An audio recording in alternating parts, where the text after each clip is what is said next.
It's only worth it if you work for it. It's only worth it if you work for it. I won't stop till they hear me now. I won't stop till I wear the crown.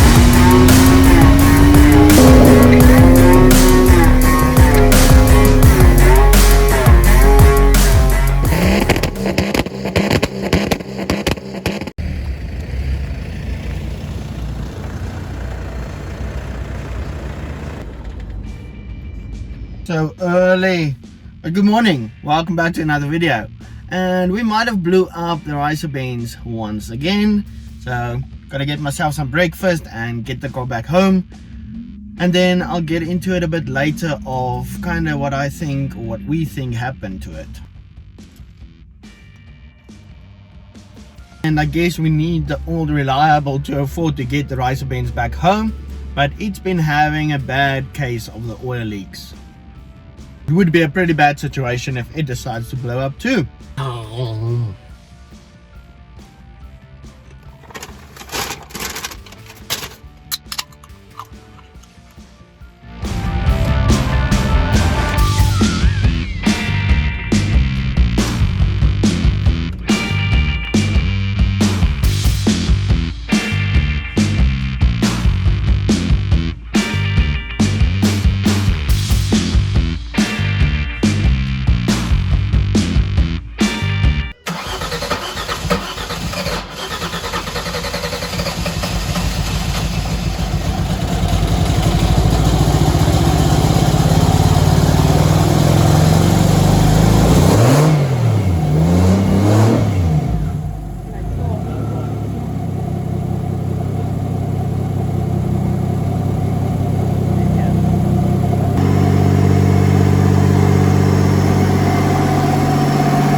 Okay,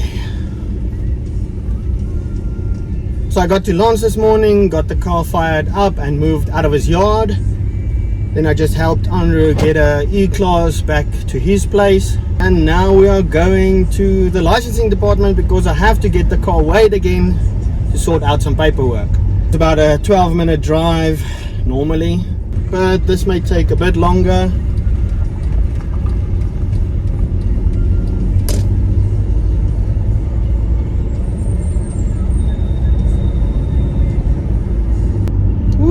This is so stressful.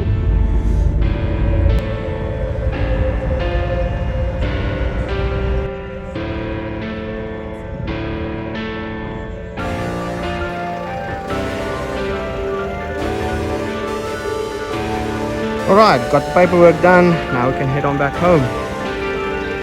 Yippee.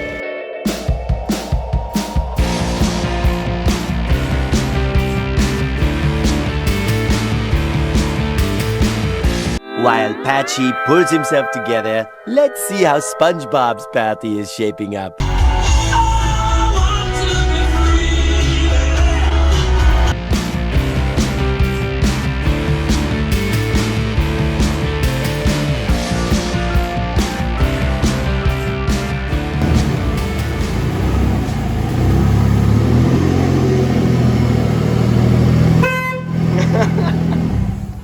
So I guess I got these lights installed just in time, because boy do I have my work cut out for me. And the whole weighbridge situation was to get the new license disc. So here's the old disc. You can see over there we have the old engine number. Now on the new disc we have the M104. Oh my goodness. we have the M104 engine number on there. Doesn't seem like a big deal, but I'm super happy about that. But I bet you guys are wondering what the hell happened to the car. So let me grab a seat and then we'll have a talk. So as you can see, the car is still somewhat drivable, but to explain what kind of happened, we need to go all the way back to the beginning. That is Monday morning. Now that's the Monday right after I raced the E55 AMG. If you didn't see that video, you can check it out over here. I think we were all surprised by the outcome of that video. But anyway, I took the car Monday to Lance so that he can finally start sorting out the cold start issue I've been having. So that he can just go every morning, try and start the car and make adjustments to get it to fire up easier. So he did a few adjustments on Tuesday and Wednesday. Wednesday afternoon he called me and said that I need to bring him some new spark plugs because the spark plugs in the car were kind of gunked up from the overfueling. We knew about the overfueling issue since we had the car on the dyno. Too much fuel, not really such a bad thing. We got the 6 brand new spark plugs in there and the car fired up way easier.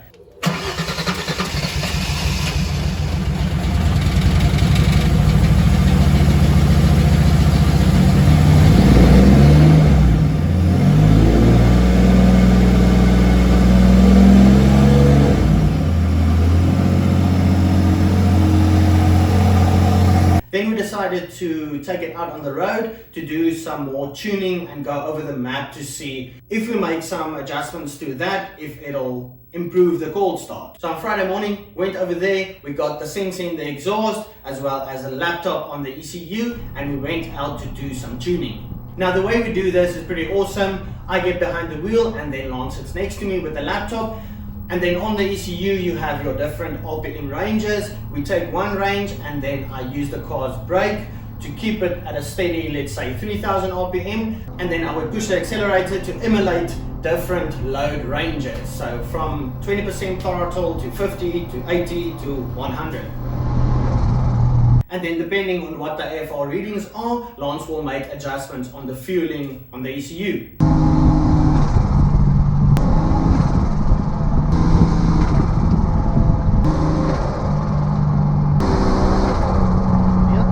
Before I go any further, if there's anyone to blame for this, it's my fault and not anything to do with the tuning. In my opinion, I think I hurt the car when I raced the E55 already, and it was just a matter of time before things are going to go wrong. So I forgot to put on the radiator fan, and yeah, couldn't really see it on the temperature gauge, but I think the car overheated.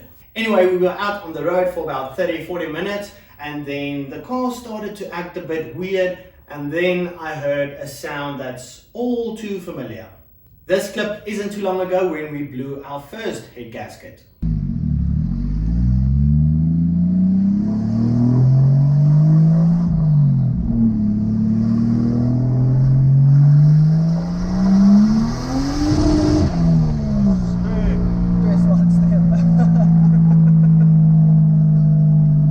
Sounded like that again. It's funny how you learn how your car should sound and how it shouldn't sound. So I immediately picked up on that and we just drove the car very carefully back to Lance's place.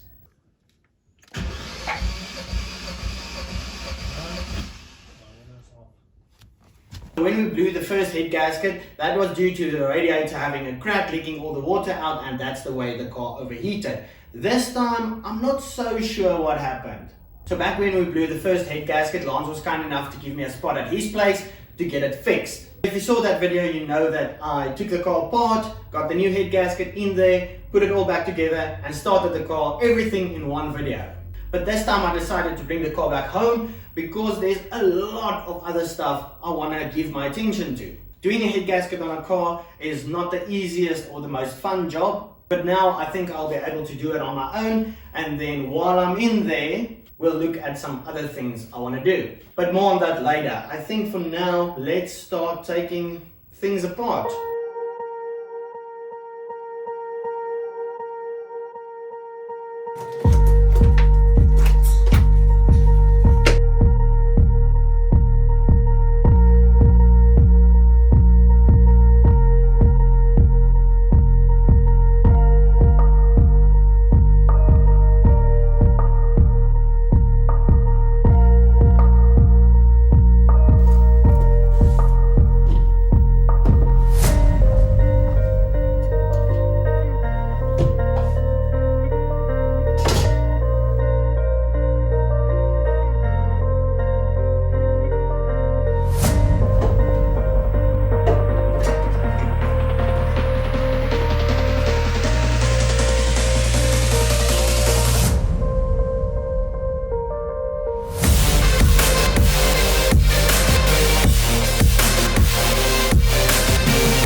feel nauseous, believe me. And here we have it, a couple of hours later, and I'm glad to report we have no holes in any pistons. Everything seems good and okay over here. It's just the head gasket that blew on the exact same place as the last time.